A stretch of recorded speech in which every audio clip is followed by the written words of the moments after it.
Okay, this video is a letter to Polish people, some of my experience with Polish people. I know lots of Polish people. I love Polish people. I married a Polish lady, and I've had tons and tons of conversations with Polish people about health problems over the last many, many years. And I showed this painting to begin with because this is Stanchik, and this is like my wife's nickname for me. That everyone's enjoying the party, and Stanchik, who's like a court jester, is brooding and moping and kind of pessimistic, and she likes to say I'm autistic. It's a way she can win a discussion with me. Is just say, "Oh, I'm autistic and unreasonable," so she automatically wins. And she just kind of finds it funny to call me Stanchik. He's also a little short. I'm only 5'9". I'm not that short, but that's a big thing to joke about because, my sons and a lot of our friends are a lot taller than I am. He's sad that Poland had just lost to Smolensk, and there's other little things in this painting that make it kind of funny, and the fact that he's a dwarf-like jester. This is all stuff I get teased about all the time.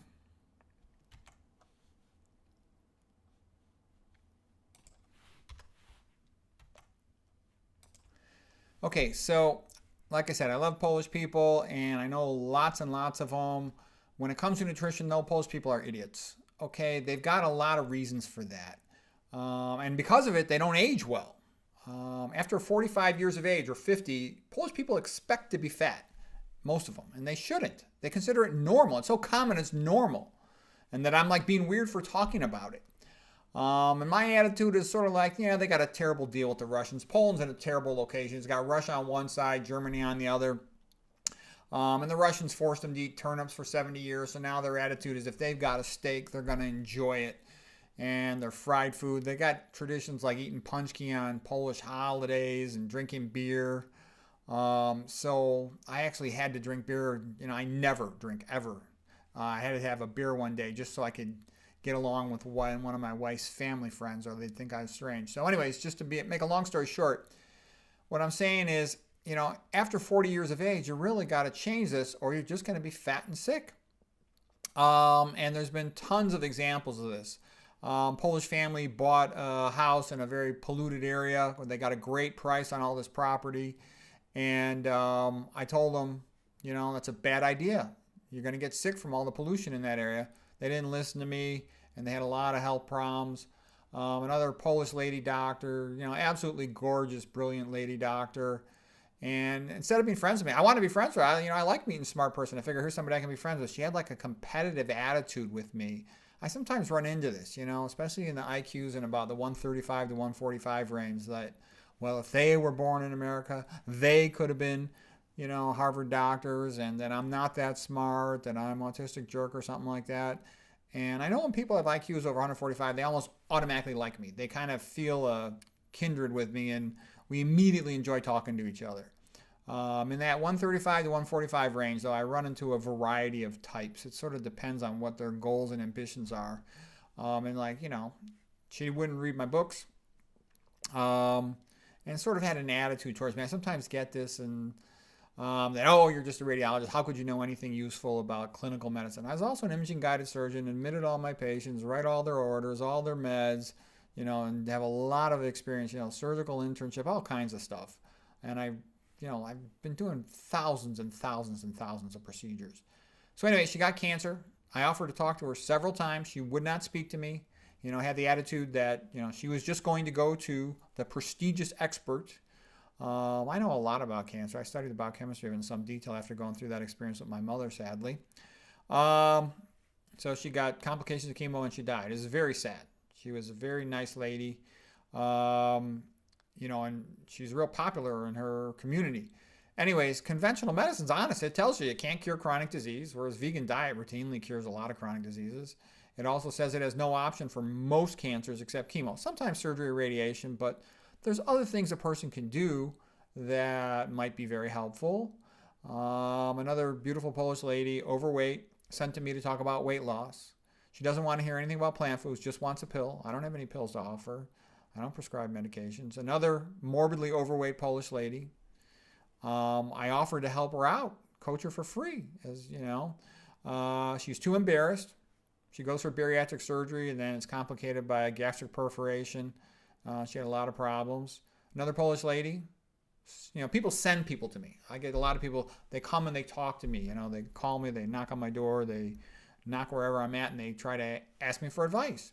But it's almost like they always want magic. Here's a magic pill. I don't have any magic. All I can do is give you advice. And this low-fat vegan diet's the most powerful thing there is in all of medicine.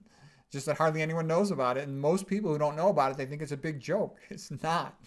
So anyways, she's like, oh no, she's not going to listen to me. She's going to go see the big specialist.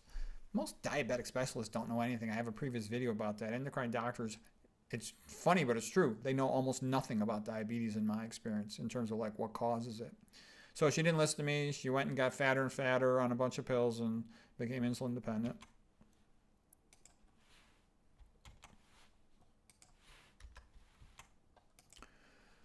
Okay, another Polish lady doesn't want my advice on nutrition and weight loss, has knee pain, just agrees for knee replacement surgery, gets a DVT post-op, that passes up to the lungs, pulmonary embolism, she dies. That was real sad. There's a tendency I noticed amongst a lot of Polish people to sort of see me as just this, Harvard radiologist guy who's a little bit smart, kind of weird, and doesn't really know much clinical medicine. And I know my wife, like I said, loves to call me unreasonable autistic so that she can just win a debate with me because, if the facts were what decided the debate, I would win.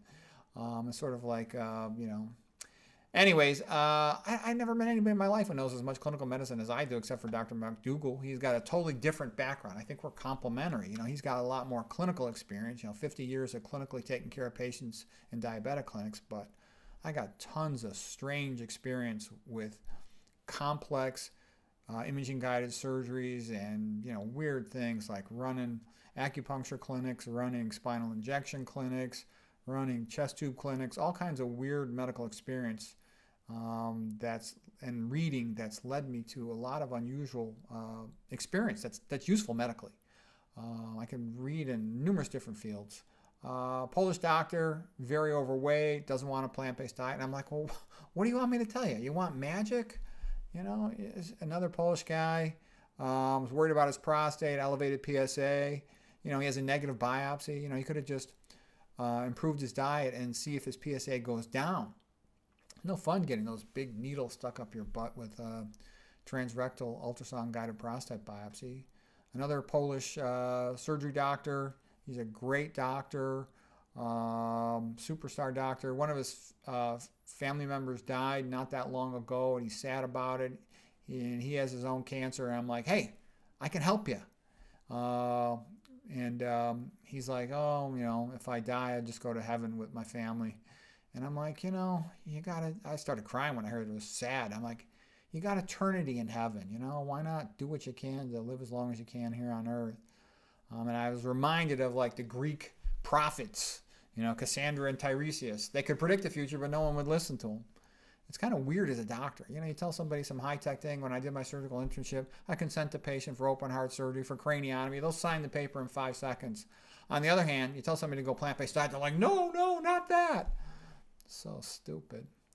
Young Polish guys, asking me about his father. I tell him plant-based diet, and he looks at me like I'm insane. Another Polish patient in kidney failure, and I start trying to have an intelligent conversation with him. I'm like, what does the kidney do? And he looks at me like that's a bizarre thing to say. I'm like, no, that's an intelligent thing to say. What does the kidney do? It filters nitrogen. If you want to give the kidney less work to protect it, eat less protein.